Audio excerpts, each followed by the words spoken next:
Parece um negócio simples, bobo, mas quando a gente, no nosso dia a dia, a gente faz movimentos repetitivos, a gente vai ficando ansioso, estressado ao longo do dia e o nosso corpo vai respondendo a isso que está rolando no dia inteiro. E a gente vai acumulando tensão aqui e vai ficando com uma postura mais fechada, mais cansada. Eu vou até ficar em pé para mostrar. Mas assim, ó, eu vou exagerar porque senão, tá? E aí, isso é o oposto da linguagem corporal de confiança. A linguagem corporal de confiança, ela exige tônus muscular, presença. Porque ninguém é confiante assim, né? Tá? Então, quando a gente dá uma soltada nessa musculatura, a gente também dá um movimento assim, sabe? Dá uma alongada, a gente também traz uma espontaneidade para esse corpo.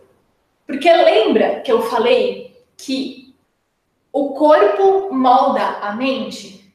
Então, se a gente vai intensificando essa linguagem corporal mais cansada, mais introspectiva, de mais insegurança, ou o tamborilar dos dedos, ficar amassando e tal, batendo a perna de ansiedade, a gente vai estimulando essas áreas do nosso cérebro e fica um ciclo vicioso, porque eu vou ficando cada vez mais estressado, cada vez mais ansioso, cada vez mais inseguro. E por mais que no primeiro momento você esteja só cansado, quanto mais você conversa, você educa o seu corpo, você treina ele nessa postura, mais você vai ativar essas regiões do seu cérebro que vai fazer com que você se sinta mais inseguro. Tá? Então, a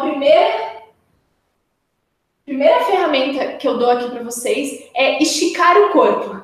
Então, no dia a dia de vocês mesmo, e assim, gente, por mais que no meu dia a dia de trabalho eu não preciso falar em público.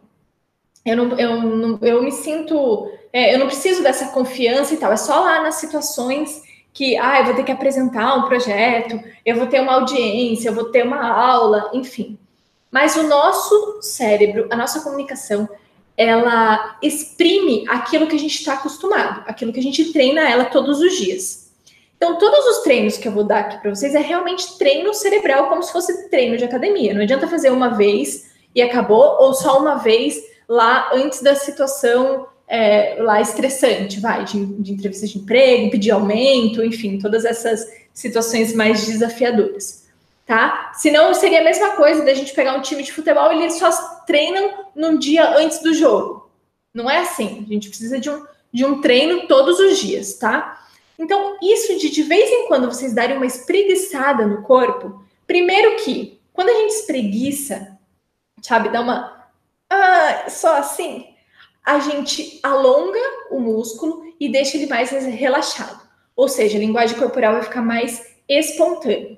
Outra coisa, quando a gente amplia o corpo, a gente traz confiança para ele. Porque a linguagem corporal de confiança é aquela que ocupa espaço em todo o local onde a gente está. Então, se você dá uma espreguiçada, você traz isso para o seu corpo. Você traz essa postura já mais erguida. Tanto que, eu não sei se vocês já ouviram falar isso, mas nos Estados Unidos, que tem muito puma solto nas florestas, nos parques, eles fazem várias campanhas educativas de que se as pessoas se encontrarem, se derem de cara com algum puma no meio da floresta, para elas aumentarem o tamanho do corpo delas o máximo que elas conseguirem. Então, se elas tiverem com casaco, para elas levantarem o casaco assim, para ampliar, como se fosse, se sua cabeça acabasse lá em cima. Por quê? Os animais, assim como nós, eles captam a linguagem corporal.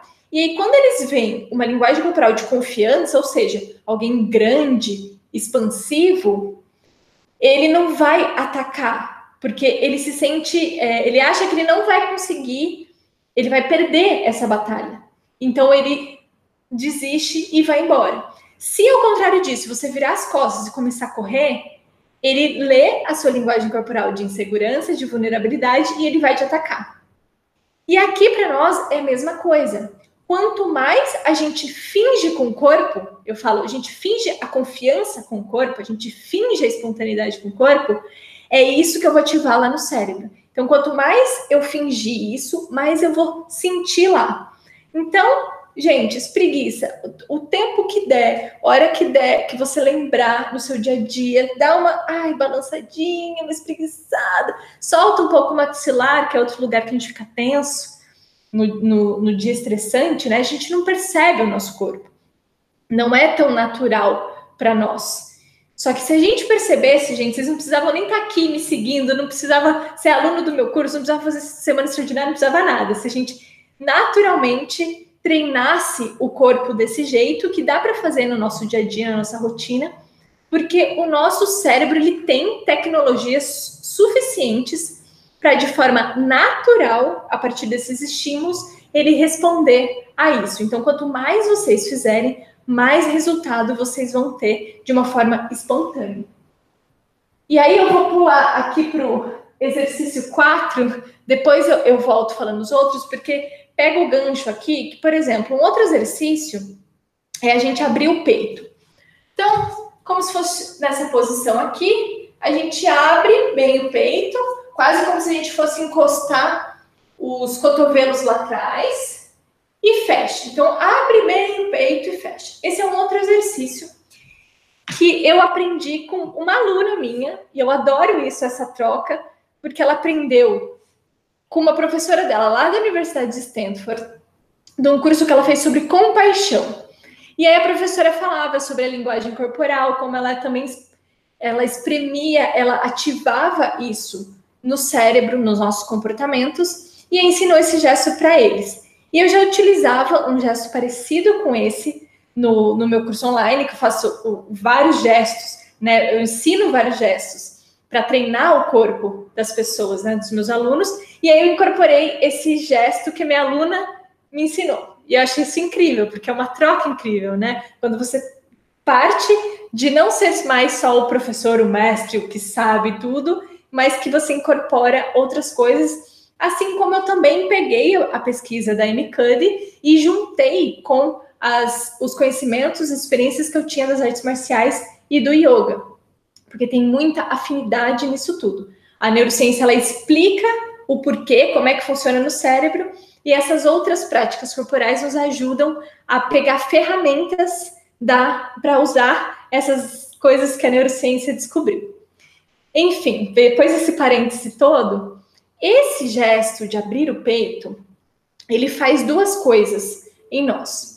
Primeiro, quando a gente faz esse exercício, e a gente pode fazer uma vez no dia, umas 7 repetições, mais ou menos, a gente começa, primeiro, fortalecer o músculo das costas mesmo para sustentar essa postura mais ereta, porque a nossa rotina do dia a dia vai deixando fraco esse músculo, então fica pesado você manter uma postura de confiança.